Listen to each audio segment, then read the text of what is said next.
ফকির কাকে বলা হয়? এখন আসুন, ফকির আরবি শব্দ, ফকির শব্দের বাংলা অর্থ হচ্ছে অভাবী। ফকির শব্দের বাংলা অর্থ হচ্ছে অভাবী। এখন অভাবী কাকে বলা হয় এই বিষয়টিও আসুন আমরা সহজভাবে বুঝে নিই। ওই সমস্ত ব্যক্তিদেরকে অভাবী বলা হয়, এক নাম্বার যাদের কাছে নেশাব পরিমাণ সম্পদ নেই। দ্বিতীয় নাম্বার যেই সমস্ত ব্যক্তিদের উপর সদাকাতুল ফিতর ওয়াজিব হয় না। নাম্বার 3, যেই সমস্ত ব্যক্তিরা নিজেদের সন্তানদের প্রয়োজনীয় চাহিদা মেটানোর মতো সামর্থ্য নেই, সক্ষম নয়। এই শর্তগুলি যদি কোনো ব্যক্তির মাঝে পাওয়া যায় তাহলে সেই ব্যক্তি হচ্ছে ফকির, সেই ব্যক্তি হলো অভাবী। বুঝতে পেরেছেন? যাকাত আদায়ের সমপরিমাণ সম্পদ নেই, তার উপর সদাকাতুল ফিতর ওয়াজিব হয় না, নিজের সন্তানদের প্রয়োজনীয় চাহিদা এটুকু মিটাতে যে ব্যক্তি অক্ষম তাকে শরীয়তের পরিভাষায় ফকির বলা হয়, অভাবী বলা হয়। যাকাত আদায়ের দ্বিতীয় নাম্বার সেক্টর, দ্বিতীয় নাম্বার খাত ওয়াল মাসাকিন। মাসাকিন শব্দটি প্লুরাল নাম্বার বহু বচন, এর সিঙ্গুলার নাম্বার এক বচন হচ্ছে মিসকিন। মিসকিন শব্দের অর্থ হচ্ছে একেবারে রিক্ত হস্ত, একেবারে নিঃস্ব, যাদের উপার্জন করার মতো ক্ষমতা বা শক্তি নেই। যাদের উপার্জন করার মতো শক্তি, সামর্থ্য, ক্ষমতা নেই এবং নেশাব পরিমাণ মালেরও মালিক না, এবং যাদের উপরে সদাকাতুল ফিতর ওয়াজিব হয় না, এই জাতীয় নিঃস্ব রিক্ত হস্ত ব্যক্তিদেরকে যাকাত দেয়া যাবে।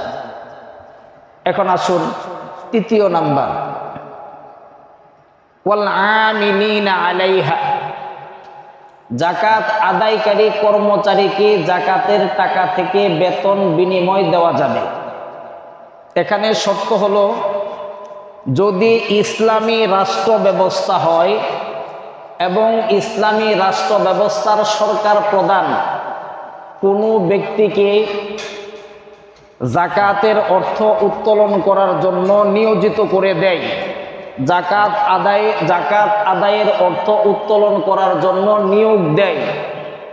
যেরকম ভাবে আমাদের দেশে রাজস্ব কালেকশন করার জন্য রাজস্ব কালেক্টর নিয়োগ দেওয়া হয় সরকারিভাবে, ঠিক তদ্রূপভাবে যাকাতের অর্থকে উত্তোলন করার জন্য যদি লোক নিয়োগ দেওয়া হয়, এই সমস্ত ব্যক্তিদেরকে ইসলামী রাষ্ট্র ব্যবস্থা যদি হয়, ইসলামী রাষ্ট্রপ্রধান যদি থাকেন, তাহলে এই যাকাত আদায়কারী কর্মচারীকে যাকাতের টাকা দিয়ে বেতন দেয়া যাবে, অন্যথায় যাবে। বুঝাইতে পারছি? এখন আসুন 4 নাম্বার, ওয়াল মুআল্লাফাতি কুলুবুহুম। চতুর্থ নাম্বার সেক্টর হচ্ছে ইসলামের প্রতি আকৃষ্ট করার জন্য অমুসলিমদেরকেও যাকাতের অর্থ দেওয়া যেত। এখন কি যাবে নাকি আগে যেত? এখানে বিষয়টা বুঝতে হবে। ইসলামের প্রাথমিক যুগে অমুসলিমদেরকে ইসলামের প্রতি আকৃষ্ট করার জন্য, কারণ স্বাভাবিকভাবে একে অপরকে হাদিয়া দিলে, একে অপরকে কিছু দিলে পরস্পর প্রেম প্রীতি, ভালোবাসা, সম্মান, মোহাব্বত বৃদ্ধি হয়। সুবহানাল্লাহ বলেন। সেজন্য ইসলামের প্রাথমিক যুগে জিহাদের মধ্য থেকে যে গনিমত আসতো অনেক সময় তাও তাদেরকে দেওয়া হতো, অথবা যাকাতের যে অর্থ ছিল, এই যাকাতের অর্থগুলি অনেক সময় অমুসলিমদেরকে ইসলামের প্রতি আকৃষ্ট করার জন্য অমুসলিমদেরকে দান করা হতো। কিন্তু বর্তমান সময়ে কোনো অমুসলিমকে যাকাত দেয়া যাবে না। যদি কোনো ব্যক্তি অমুসলিমকে যাকাত দেয় তাহলে ওই ব্যক্তির যাকাত আদায় হবে। এই সেক্টরটি ক্লোজড। তারপরে আসুন 5ম নাম্বার, যাকাত আদায়ের 5ম নাম্বার সেক্টর হচ্ছে ওয়াফির রিকাব, দাস মুক্তির জন্য। ইসলাম পূর্বে জাহেলিয়া যুগে দাস প্রথার প্রচলন ছিল, অর্থাৎ বাজারের মাঝে এখন যেই রকম ভাবে পণ্য বেচা কিনা হয়, ঠিক তদ্রূপ ভাবে মানুষ বাজারে বেচা কিনা হইতো। যাকে বিক্রি করা হইতো সে দাস হিসাবে পরিণত হতো, আর যাকে ক্রয় করা হতো সে গোলাম হতো। অর্থাৎ যাকে বিক্রি করা হতো সে গোলাম হয়ে যেত, আর যে কিনতো সে মালিক হয়ে যেত। নবীজি সাল্লাল্লাহু আলাইহি ওয়াসাল্লাম বিদায় হজের ভাষণে এই দাস প্রথাকে একেবারে বিলুপ্ত করে দিয়েছেন। ইসলামের মাঝে দাস প্রথা বলতে কোনো শব্দ নেই। কিন্তু সেই সময়ে এই দাস প্রথার জন্য, দাস মুক্তির জন্য জাকাতের অর্থ দিয়ে তাদেরকে ক্রয় করে স্বাধীন করে দেওয়া হতো। যেমনভাবে সাহাবীদের মাঝে অনেকেই এইরকম দাস ছিলেন। এর মাঝে উল্লেখযোগ্য হচ্ছেন হযরতে বেলাল রাদিয়াল্লাহু তাআলা আনহু। এই বেলাল রাদিয়াল্লাহু তাআলা আনহুকে আবু বকর সিদ্দিক রাদিয়াল্লাহু তাআলা আনহু ক্রয় করে স্বাধীন করে দিয়েছেন। সুবহানাল্লাহ। তো বর্তমান সময়ে খুব সুন্দরভাবে কথা আমরা বোঝার চেষ্টা করি। বর্তমান সময়ে যদি কোনো ব্যক্তি শরীয়ী সঙ্গত কারণবশত জেলের মাঝে যায়, জুলুমের শিকার হয়ে যদি কোনো ব্যক্তি জেলে যেতে হয়, আর এই ব্যক্তিকে জেল থেকে ছাড়িয়ে আনার জন্য তার পরিবারের সামর্থ্য না থাকে, গরিব থাকে, নিঃস্ব থাকে, ফকির থাকে, মিসকিন থাকে, তাহলে এই রকম জুলুমের শিকার নির্যাতিত ব্যক্তিদেরকে জাকাতের অর্থ দেওয়ার মাধ্যমে ওই সমস্ত ব্যক্তিদেরকেও জেল থেকে বের করে নিয়ে আসার সুযোগ রয়েছে। এই সেক্টরেও টাকা দেওয়ার সুযোগ রয়েছে, আশা করা যায়। বুঝাইতে পারছি? এখন আসুন জাকাত আদায়ের ৬ষ্ঠ নাম্বার সেক্টর, ওয়াল গারিমিন, যারা ঋণগ্রস্ত হয়েছে। ঋণগ্রস্ত ব্যক্তিদের ঋণ থেকে মুক্তির জন্য জাকাতের অর্থ দেওয়া যাবে।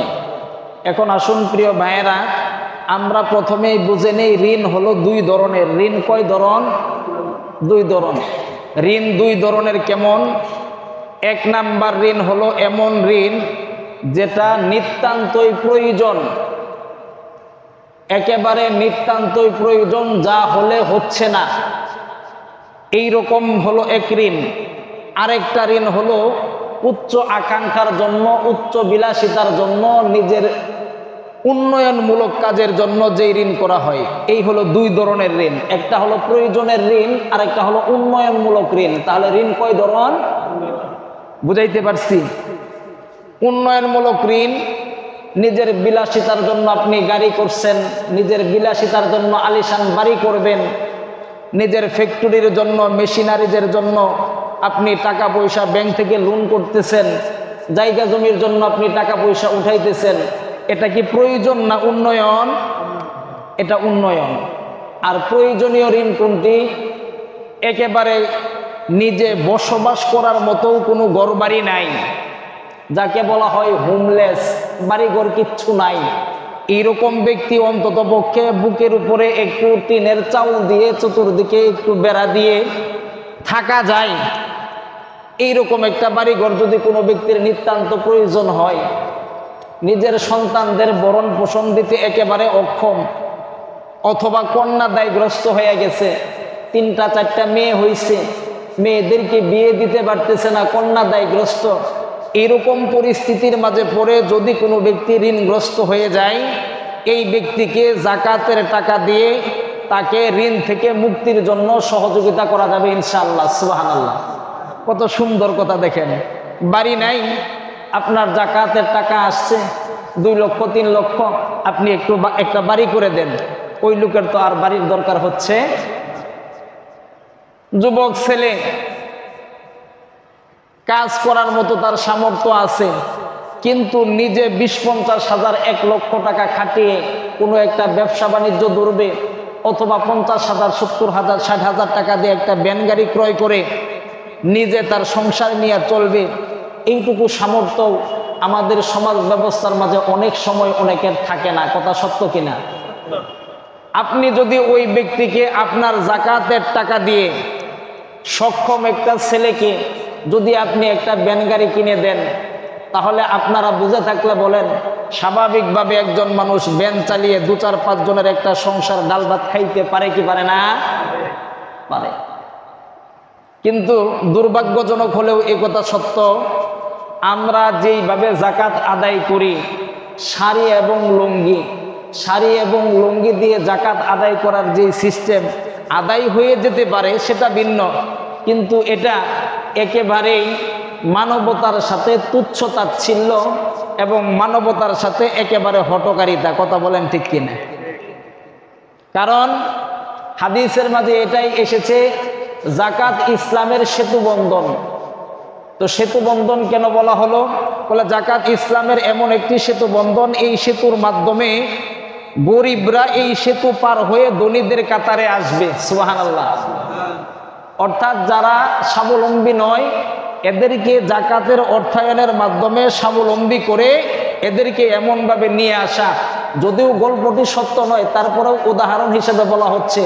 ওই যে এক ভিখারি নবীজির কাছে আসছে, ইয়া রাসূলুল্লাহ ভিক্ষা দেন। তো নবীজি বলল, ভিক্ষা কেন করো, তোমার তো গায়ে শক্তি আছে। কুঠার কিনে দিল। 2 বছর পরে এই ব্যক্তি নবীজির কাছে আইসা বলতেছে, ইয়া রাসূলুল্লাহ আমি যাকাত দেওয়া সক্ষম। সুবহানাল্লাহ বলেন। তাহলে যাকাত ঋণগ্রস্ত ব্যক্তির ঋণ থেকে মুক্তির জন্য দেয়া যাবে।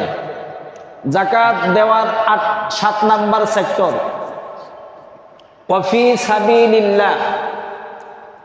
আল্লাহ তাআলার রাস্তায় যেই সমস্ত ব্যক্তিরা জিহাদ করতেছে শত্রুর বিরুদ্ধে, ইসলামের বিপক্ষে যারা যুদ্ধ করে, এরা হচ্ছে আমাদের শত্রু, আমাদের দ্বীনের পরিভাষায়।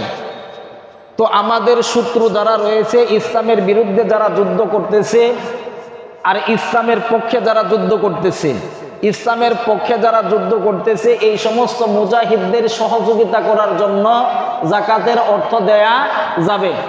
যেমনভাবে বর্তমান সময়ে ফিলিস্তিনের মাঝে যেই পরিস্থিতি হচ্ছে, এই ফিলিস্তিনবাসীদেরকে যাকাতের অর্থ দেয়া যাবে ইনশাআল্লাহ, আশা করা যায়। নাম্বার 8, ওয়াবনিস সাবিল। যারা মুসাফির ব্যক্তি, বাড়িতে অর্থ সম্পদ মোটামুটি আছে, কিন্তু সফর অবস্থায় বের হয়েছে, এই অবস্থায় সে রিক্ত হস্ত হয়ে গিয়েছে, এই অবস্থায় তার কাছে অর্থ সম্পদ নাই, এমন ব্যক্তিকেও সহযোগিতা করার জন্য যাকাতের অর্থ থেকে অর্থ প্রদান করা যাবে। সম্মানিত শুধু প্রিয় দিনী ভাইয়েরা, এছাড়াও যেই সমস্ত ব্যক্তিদেরকে যাকাত দেয়া যায়, যেমন নিজের আপন ভাই, আপন বোন, বাতিজা, বাতিজি, বাগনা, বাগনি, ফুফা, খালু, চাচা, শ্বশুর, শাশুড়ি, শ্যালক, আত্মীয় স্বজন যারা আছেন, এদেরকেও যাকাত দেওয়া যাবে, এদেরকেও যাকাত দেয়া যাবে।